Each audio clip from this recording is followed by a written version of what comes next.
नुआपड़ा जिला ओडिशार अर्थनीति अभिवृद्धि रे एक विशेष सहयोग करि चलिछि। निजर उर्वर मृत्तिकार सदुपयोग करी प्रचुर पियाज और मका उत्पादन करुछि। एथिपई ओडिशा उठा जलसेचन निगम जलसेचनर उत्तम व्यवस्था। उदंती नदी रे बैजलपुर-III गोष्ठी उठा जलसेचन प्रकल्प निर्माण करा जाई 26 जन हिताधिकारी को चाष पई जलसेचनर सुविधा दिया जाउछि। प्राय 45 हेक्टर आयकटरे धान व्यतीत रागी मुग इत्यादि चाष करिबार निर्भर प्रतिश्रुति देई परिछि निगम। गत वर्ष ठारू जो उठा जलसेचन हला खरा मासे भी आम चाष कर पारिलु। शतकड़ा 100% चाष होइछि। से चाष रे आम मजबूत हो जाइछु।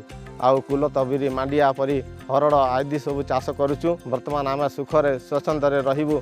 धन्यवाद ओडिशा सरकार जे आमर बैजलपुर गाँ को उठा जलसेचन माध्यम रे हमको पानी देले। आमर चाषी मान को प्राय 26टा चाषी पानी ले।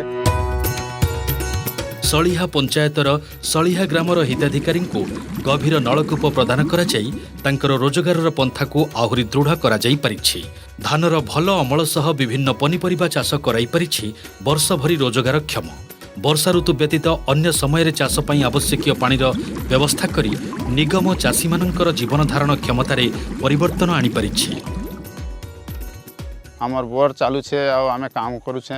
भल वर्षा नहीं हेले भी आमे चांस पकाऊ छे और खाऊ छे। एबे सब भल छे। मस्त आमर पिला छुआ मन के पाठ पढ़ो छे। घर द्वार सब तैयारी कर लीने। एबे वर्षा नहीं हेले भी आमर धान पाकू छे और पनिपरा भी होउ छे। सरकार ए उठा जलसेचन देइथिबारु हमकु आम जमी रे धान चाष बहुत बढ़िया हेछि। एई चाष भल हेबा द्वारा आमे भल भल स्कूल रे पिला छुआ को पाठ पढ़ाई पारुछु। एही व्यवस्था आम सरकारक द्वारा ही हेइ पारिछि।